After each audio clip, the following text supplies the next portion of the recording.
En este vídeo te voy a mostrar cómo adopté un Ancistrus y convertí el acuario abandonado lleno de algas donde estaba en un hogar único para él, con plantas y escondites naturales. Cómo aparecieron todo tipo de seres extraños, la evolución del ecosistema con nuevos habitantes, peces, gambas y mucho más, completando este curioso hábitat. Y no solo eso, veremos cómo la vida siempre se abre paso, apareciendo nuevos habitantes nacidos en este rincón acuático. Incluso a nuestro Ancistrus protagonista le sale una novia y convierte este acuario en su cueva de amor. Empecemos por el principio. Un amigo me contactó porque tenía un viejo acuario del que estaba cansado. Me dijo que quería regalarme el acuario, con todo lo que incluía. Pero solo había una condición. Tenía que llevarme también al único habitante que quedaba, un Ancistrus. El problema, los Ancistrus son muy territoriales y en mis otros acuarios ya tenía un macho. Si quería evitar peleas, tenía que montar este acuario lo antes posible.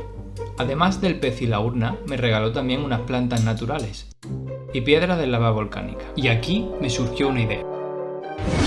¿Y si estas piedras son la clave para saltarme el ciclado? Pero no nos adelantemos. Lo primero es preparar el acuario. Así que el mismo día que lo recogí, me puse manos a la obra. El acuario estaba bastante sucio. Se nota que llevaba un tiempo sin mantenimiento. Los cristales estaban llenos de algas y manchas de cal. Así que el primer paso era darle una buena limpieza. Con ayuda de una esponja y un poco de agua limpié los cristales con cuidado, tratando de no rayarlos. Una vez retirada la suciedad de los cristales, solo quedaba enjuagarlo con abundante agua. El siguiente paso era retirar los excesos de silicona. Esto lo hice con ayuda de un cúter. Tenía que tener mucho cuidado de no cortar la silicona principal que unía los cristales, si no tendría una fuga y sería un desastre. El último paso de la preparación de la urna era poner un vinilo negro en la parte trasera. Esto es completamente opcional, pero a mí me gusta cómo quedan los fondos oscuros y así no se ven los cables, enchufe y lo que haya por detrás. Ahora sí, el acuario estaba listo para su montaje. Ese día no estaba muy inspirado, así que le pedí a ChatGPT que me diese alguna idea para crear un aquascape bonito. Después de esperar 10 minutos, este fue el resultado. Decidí usar la ancestral técnica de diseñarlo sobre la marcha. Mi amigo me había dado plantas y piedras, pero no raíces y troncos. Si vamos a tener un Ancistrus, es obligatorio tener madera en el acuario, puesto que estos animales, para su correcto desarrollo, necesitan la celulosa que sale de esta. Si ya habéis visto vídeos míos anteriormente, sabéis que me encanta usar elementos reciclados y de la naturaleza. La madera que venden para acuarios es bastante cara. Por suerte yo tengo mi propia colección, que voy recogiendo de los ríos y cauces secos cuando salgo al campo. El único paso que tengo que hacer es curar, dejándola a remojo durante unas semanas para que libere los taninos y se suelte la corteza. El acuario venía con una buena cantidad de lecho de java.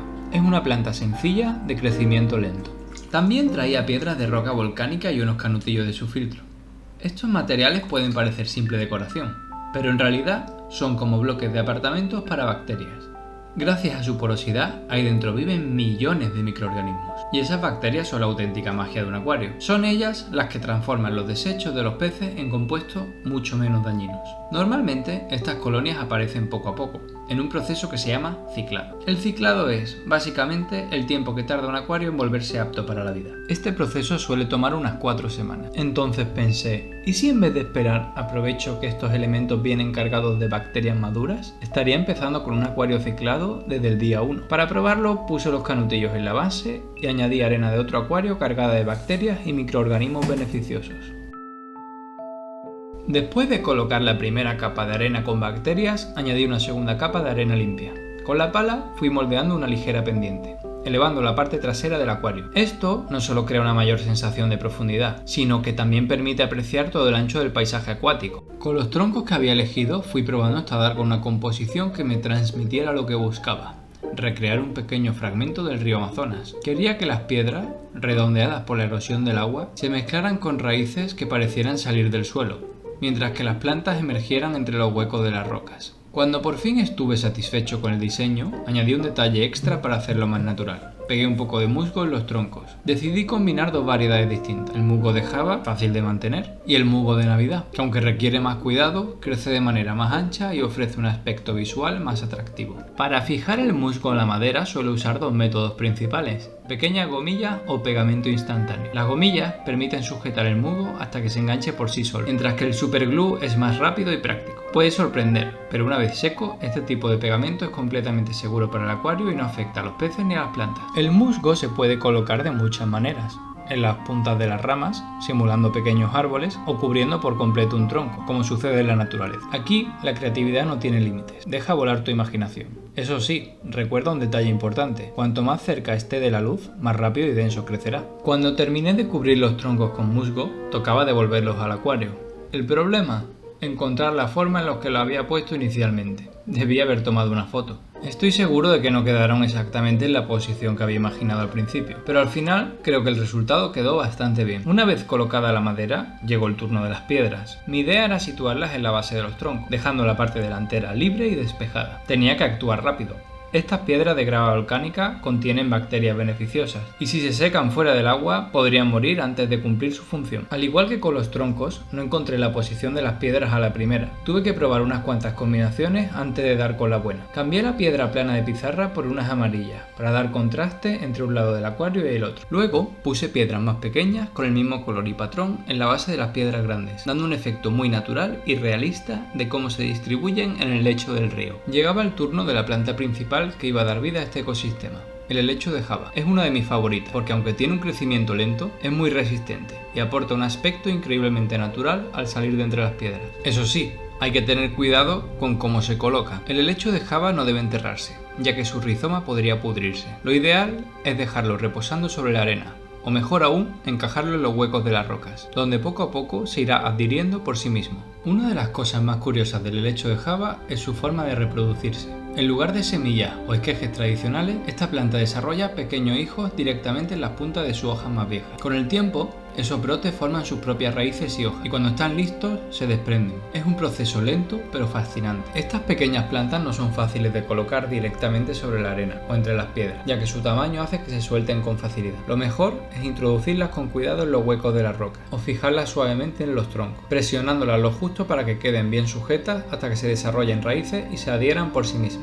Aprovechando que el acuario aún no está lleno, también se pueden pegar en otras superficies con superglue, como hicimos con el musgo. Para evitar que las plantas se sequen mientras colocamos todo, es recomendable rociar con agua. Finalmente, el acuario quedó montado, al menos en lo que respecta a la decoración. Creo que el resultado fue bastante bueno, y lo más importante, con un aspecto muy natural. Por fin podía llenar el acuario.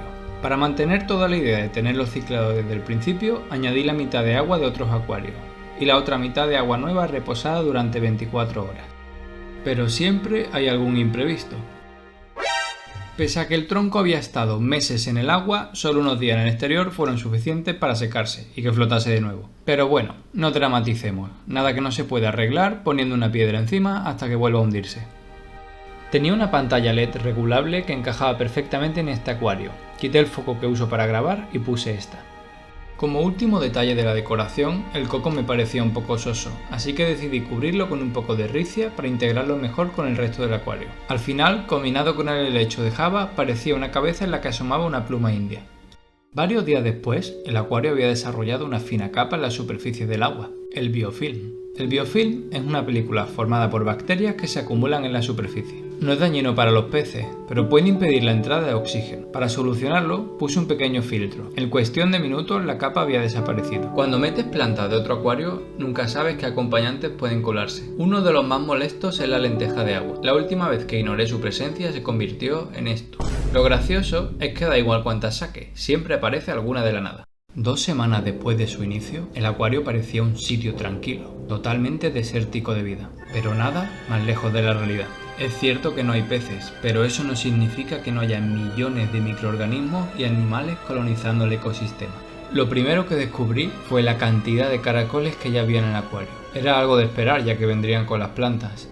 Alrededor hay todo tipo de seres extraños moviéndose, pero detrás se ve algo aún más raro. ¿Qué es eso? Parece una especie de crustáceo. Por abajo aparece otro corriendo. Estos dos no tengo claro qué están haciendo, si es canibalismo o están multiplicándose. Mejor dejémosle en paz y sigamos. Este acuario es, sin duda, un pequeño oasis de vida. Y si te preguntas si todo esto también está en tus acuarios, la respuesta es sencilla. Sí. La diferencia es que, cuando hay peces, muchos de estos pequeños organismos sirven de alimento y prefieren vivir escondidos. Habrá gente que al enterarse que tiene todo esto en su acuario le parezca asqueroso, pero en realidad son esenciales para que el acuario funcione y se mantenga sano. Pero volviendo al tema principal, el Ancitrus seguía necesitando una casa. ¿Estaba el acuario preparado? Si el nitrato y nitrito eran bajos, significaba que el acuario era seguro. Estaba un poco nervioso por ver qué diría el test. Las líneas de nitrito y nitrato estaban bastante blancas. En otras palabras, el experimento había funcionado. El pobre Ancistrus ya no sería pobre más. Tenía un hogar solo para él. Por fin podía liberarlo en su nueva casa. Tras un rato de aclimatación, el momento tan esperado había llegado. Era libre en su nuevo hábitat. Empezó a reconocer el terreno. Como buen Ancistrus, no hay mejor forma de investigar que chupando la superficie. Comenzó a darse un festín de todas las algas que se habían acumulado sin que nadie se las comiera. Todo es válido si tiene algas para chupar. Cristal, piedra, arena, plantas y en especial la madera. La celulosa que contiene es como una golosina para este pez. Nuestro amigo Ancistrus no tardó mucho en agradecerme por todas las algas y celulosas que le había proporcionado, y lo hizo de la mejor forma que sabe. Con un fabuloso abono orgánico para las plantas. Cuando terminó de limpiar el acuario y dejarme algún que otro regalito, se fue directo a la parte de atrás a esconderse. Había reconocido el terreno, así que ya podía pensar en añadir otros peces que no compitieran con él. Especies que vivieran en la columna de agua y no en el fondo. Me decidí por unos platis y una gamba red cherry para darle más vida al acuario. Son perfectos para animar la zona media y baja y además ayudan a mantener el acuario limpio, comiendo restos de plantas y pequeñas algas. Es mejor introducir las gambas antes que los peces, de lo contrario los platis podrían despertar su instinto depredador y darse un festín de gambas, y no queremos eso. Nada más entrar, las red cherry se mostraron muy activas, nadando de un lado a otro del acuario. Prefiero empezar con pocas, pero no menos de 4 o 5, porque así se sienten más seguras en grupo y por tanto se muestran más activas. Las gambas no pierden el tiempo, directas a pastar las primeras algas que encuentran. Los siguientes en llegar fueron estos platis coral, con unos colores preciosos que resaltan de inmediato en el acuario. Por ahora solo traje 3 para evitar sobrepoblación y ver primero cómo se adaptan. Al principio estaban algo tímidos, pero poco a poco comenzaron a explorar con curiosidad, recorriendo cada rincón y ganando confianza.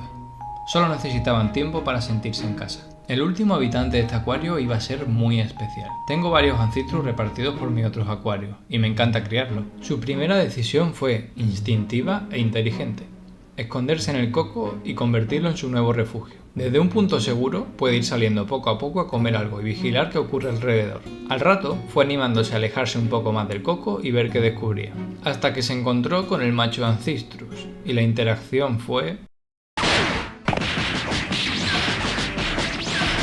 Aunque no lo parezca, se están conociendo amistosamente. Así se relacionan las parejas de Ancistrus. Lo bueno es que no tienen dientes, solo una ventosa, así que no pueden hacerse daño más allá de chuparse muy fuerte uno a otro. Finalmente el macho expulsa a la hembra, demostrando que es el que domina el territorio.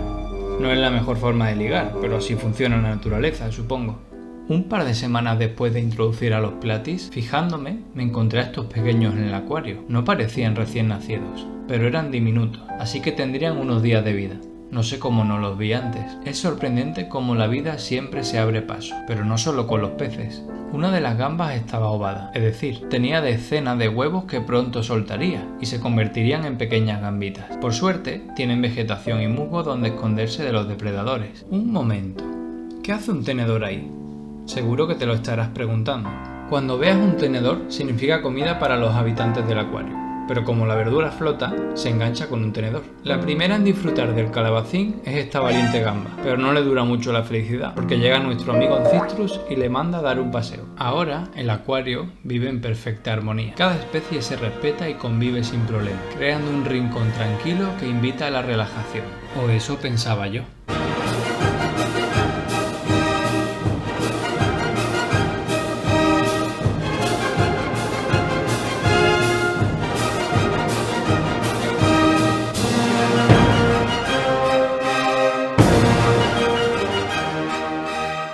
Estaré subiendo un vídeo de la evolución en unos meses, y quién sabe, el macho ya está en su cueva trayendo la hembra. Eso significa que pronto puede que tengamos bebés Ancistrus. Si te ha gustado este vídeo, te dejo uno de cómo monté el acuario que menciono en el vídeo, y la evolución en sus 2 primeros meses de vida, sin filtro, solo con plantas y elementos naturales, gastando casi cero.